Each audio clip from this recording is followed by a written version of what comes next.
আসসালামু আলাইকুম আপুরা, আমি বাংলাদেশ থেকে বেনজির বলছিলাম। Welcome to Benazir's blog Bangladesh. কেমন আছো তোমরা সবাই? আমি তো ভালোই আছি।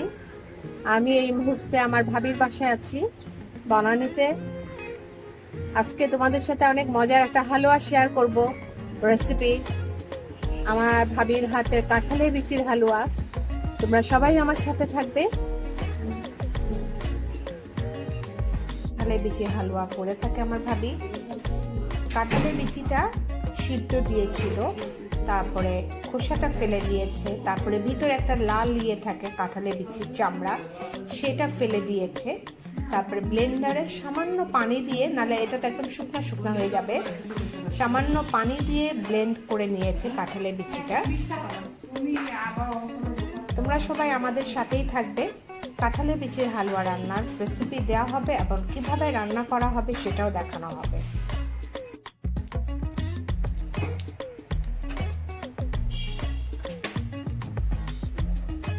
কাঁঠালের বিচির হালুয়া রান্না করার জন্য ঘি দিয়ে দিয়েছে কড়াইতে। কাঁঠালের বিচি দিয়ে দিচ্ছে বাটা। কাঁঠালের বিচিটা ব্লেন্ড করে নিয়েছিল ব্লেন্ডারে। তার আগে তো অবশ্যই সিদ্ধ করে নিতে হবে, না হলে ব্লেন্ড হবে না।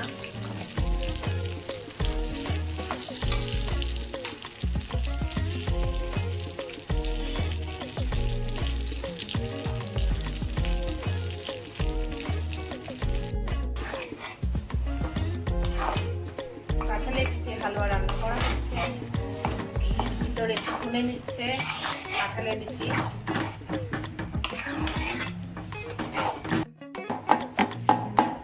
চার পাঁচটা এলাচ গুঁড়া করা হচ্ছে।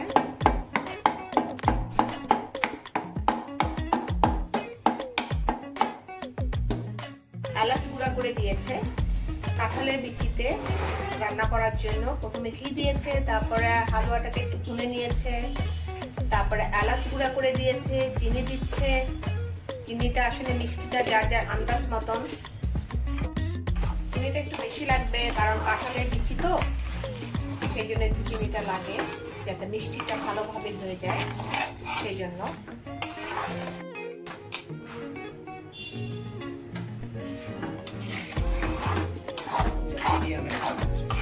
চুলা আঁচটা একটু মিডিয়ামে রেখে নিতে হবে।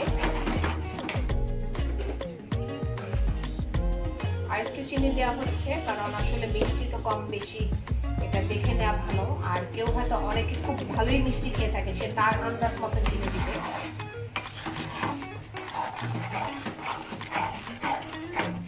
চিনির পরিমাণ, ঘিয়ের পরিমাণ, এলাচের পরিমাণ আসলে এটা নিজের মাপ মতো নেওয়াটাই ভালো, যে যেরকম দিতে চায়।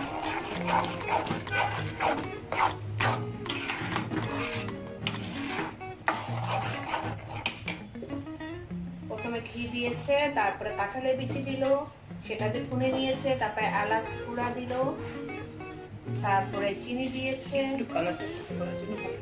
কালারটা সুন্দর করার জন্য একটু জর্দার রং, সামান্য জর্দার রং দিয়ে দিচ্ছে ভাবি, যাতে কালারটা একটু সুন্দর লাগে, দেখতেও ভালো লাগবে হালুয়ার।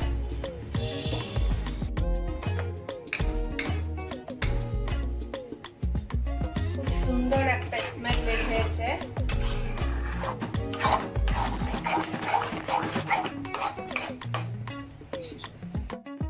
গুঁড়া দুধ দিয়ে দিয়েছে অল্প, সামান্য, বেশি না চিনি, হ্যাঁ অল্প একটু দিলেই হবে।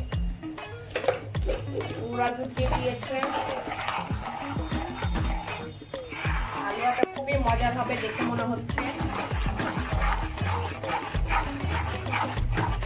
অবশ্যই এর মধ্যে আমি একটু মুখে দিয়েছি চিনি হয়েছে নাকি দেখার জন্য, তখনই বুঝতে পারলাম যে খুব মজার হালুয়া। আর খুব সুন্দর একটা স্মেল বের হচ্ছে হালুয়া থেকে।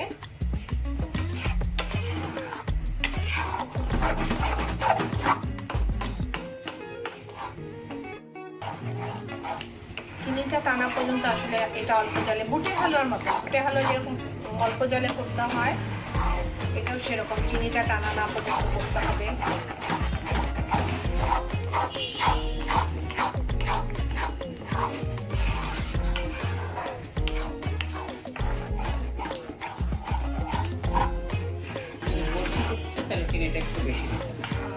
বরফি দিয়ে করতে গেলে তাহলে চিনির পরিমাণ, উপকরণ একই, কিন্তু চিনির পরিমাণটা একটু বেশি দিতে হবে, যাতে একটু শক্ত, মানে বরফিটা একটু শক্ত হয়। চিনি একটু বেশি দিলে বরফি হয়ে যাবে।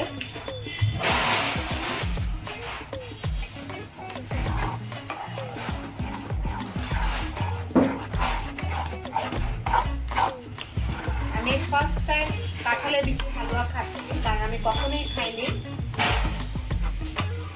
মনে হচ্ছে না এটা কাঁঠালের বিচি, মনে হচ্ছে বুটের ডালের হালুয়া।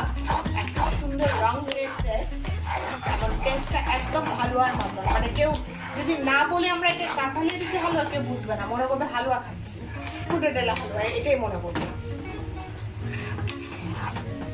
আসলে খুব মজা লাগছে এই হালুয়া খেতে, আমি তো দিয়ে বুঝেছি। আর এই ফার্স্ট টাইম আমি খাচ্ছি কাঁঠালের বিচের হালুয়া, আমার খুব ভালো লাগছে।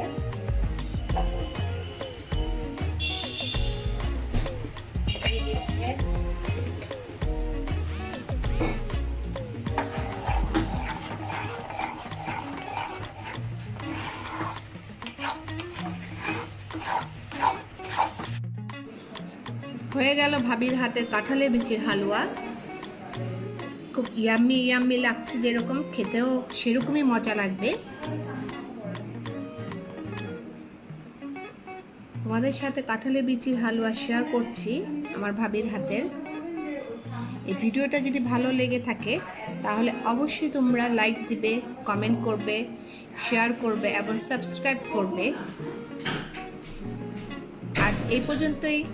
আল্লাহ হাফেজ।